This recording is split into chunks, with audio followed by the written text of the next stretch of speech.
میں آپ کو خود اپنا تجربہ بتاتا ہوں کہ سن 1978 میں، یعنی آج سے تقریباً 38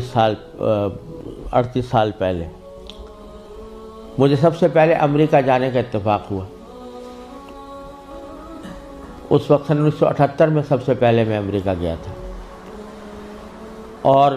ایک مسلمان تنظیم کی دعوت پر گیا تھا۔ مسلمان تنظیم کا اس وقت بہت سی مسلمان تنظیموں کا ایک وفاق تھا جس نے ہمیں دعوت دی تھی۔ تو جب میں اس تنظیم میں پہنچا اور اس کا سالانہ کنونشن تھا، اس میں حاضری ہوئی، تو سب سے پہلے تو میں یہ دیکھ کر حیران رہ گیا کہ جب شام کو دعوت کا اہتمام کیا گیا تو اس میں کہیں دور دور حاضرین کے اندر اسلام اور دین کا کوئی شائبہ نظر نہیں آتا تھا۔ خواتین اور نوجوان لڑکیاں وہ مردوں کے ساتھ اور نیم برہنہ لباس میں بیٹھی ہوئی تھی، اور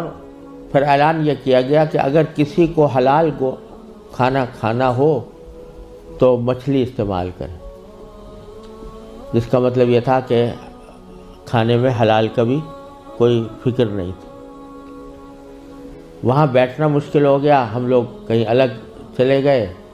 اس کے بعد معلوم ہوا کہ ایک رقص و سرود کی زبردست محفل منعقد ہوئی۔ ایک بوٹنگ کا پروگرام تھا، اس بوٹنگ کے پروگرام میں سارا جو پروگرام تھا وہ رقص و سرود کی محفل میں گم ہو کر رہ گیا۔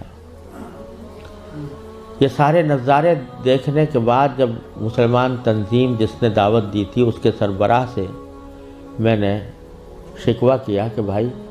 آپ نے یہ مسلمان تنظیم ہے اور اس میں کہیں دور دور بھی کوئی شائبہ دین کا نظر نہیں آتا، تو آپ کیا کرتے ہیں، کس وجہ سے آپ نے یہ اجتماع منعقد کیا ہے؟ تو وہ لبنانی تھے وہ صاحب جن سے میں نے شکوہ کیا، تو اس کے جواب میں ان کی آنکھوں میں آنسو آنے لگے اور کہنے لگے مولانا آپ صحیح کہتے ہیں، لیکن یہ وہ قوم ہے کہ جس کے بارے میں بس ہم اتنا چاہتے ہیں کہ یہ کم از کم اپنے آپ کو مسلمان کہتی رہے۔ یہ اگر ہم یہ سمجھتے ہیں کہ اگر یہ صرف اپنے آپ کو مسلمان کہتی رہے تو یہ بھی ہماری کامیابی ہے، ورنہ اس کو اسلام سے کوئی تعلق رہا نہیں۔ ان کے آباء و اجداد کھانے پینے کی تلاش میں، تجارت اور معیشت کی تلاش میں یہاں آئے تھے، ان کو اپنے بچوں کی تعلیم و تربیت کی کوئی فکر نہیں تھی۔ یہ اسی ماحول کے اندر پلے بڑے ہیں، اور اس کے نتیجے میں ان کو دور دور بھی کہیں ان کے اندر کوئی شائبہ دین کا نظر نہیں آتا۔ ہمارا کام صرف یہ ہے کہ ان کو اس بات پر جمع کر لیں کہ بھئی تم مسلمان ہو، اپنے آپ کو مسلمان کہتے رہو، ورنہ اسلام کی کوئی چیز ان کے اندر باقی نہیں رہے۔ یہ منظر میں نے سن 1978 میں اپنی آنکھوں سے دیکھا، اور یہ عبرت ہوئی کہ اگر مسلمانوں نے اپنے بچوں کو، اپنی نسلوں کو صحیح تعلیم و تربیت دینے کی طرف توجہ نہ دی تو اللہ بچائے یہ اس بات کی کا اندیشہ ہے کہ اللہ بچائے جو آنے والی نسلیں ہیں وہ اللہ بچائے مرتد نہ ہو جائیں۔ اور اگر خدا نہ کرے ہماری اس بے توجہی اور غفلت کی وجہ سے ایسا ہوا کہ ہماری نئی نسلیں گمراہ ہوئیں،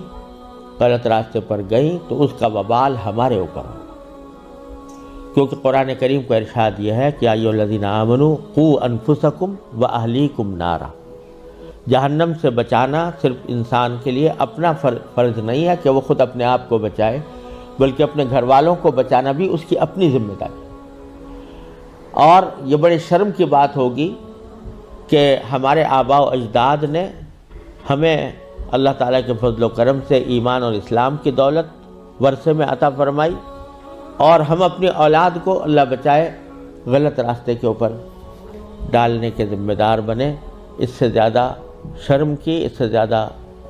نقصان کی کوئی اور بات نہیں ہو سکتی۔ لہٰذا یہ مسئلہ جس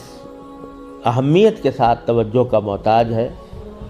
اللہ تعالیٰ کا بڑا فضل و کرم ہے، اب حالات میں تبدیلی آ رہی ہے، خاص طور سے انگلینڈ میں اور امریکہ میں بھی اب بہت مسلمانوں کو اس طرف توجہ ہوئی ہے، ادارے قائم ہو رہے ہیں۔ لیکن جس پیمانے پر ضرورت ہے اس پیمانے کی ابھی تک کمی ہے، اور اس کا واحد علاج یہی ہے کہ جس کے دل میں بھی یہ درد ہے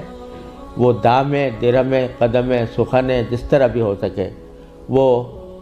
ایسے ادارے قائم کرنے کی کوشش کرے، ان اداروں کے ساتھ تعاون کرے، اس میں اپنے بچوں کو بھیجنے کا اہتمام کرے۔